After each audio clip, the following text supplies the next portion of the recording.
Здравейте, аз съм Виктор Антонов Рик и се намираме на сета на новата реклама на Нескафе. Набери скорост за награди. Аз съм Николай, творчески директор на Publicis София. От 7 сутринта днеска, събота, работен ден, снимаме реклама на Нескафе 3 в 1. За един ден 3 реклами. Сега с тях правим промоция, даваме награди, хора карат веспи, всъщност двойка кара веспа, момчето от Кипър, момичето Борка, прекрасно момиче. Имаме замесени Star Wars, имаме замесени PlayStation, локации с изцелия град.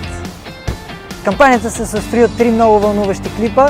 Първият, който снимахме, беше в един апартамент, в който главните участници са PlayStation 4, роботчето от Star Wars BB-8 и два много красиви модела Бети и Йорго, които по-късно заснехме и на една много яка, чисто нова Vespa Sprint. Избрахме да работим с много млад екип, който обаче е супер професионален, всички са на ниво. Агенцията Publicis също ни помага с много готини идеи и креатив. Оператора Чочо Михайлов и продуцента Христо Шомов са страшни яки пичаги и измислят много готини кадри и локации. С клетката Нескафе да правим такива реклами е супер лесно. Екипа им ни разбира, ние ги разбираме. Трудното са детайлите, но смятам, че заедно с екипа, който работим по рекламата, ще успеем да направим най-доброто нещо.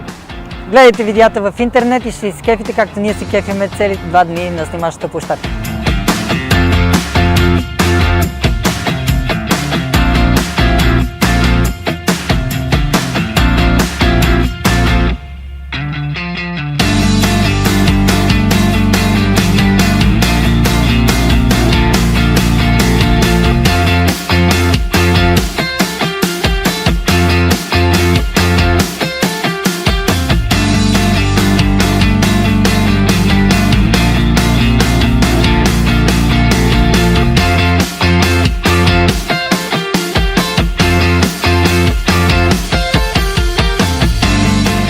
Да не излезе скъп мейкинг, ей.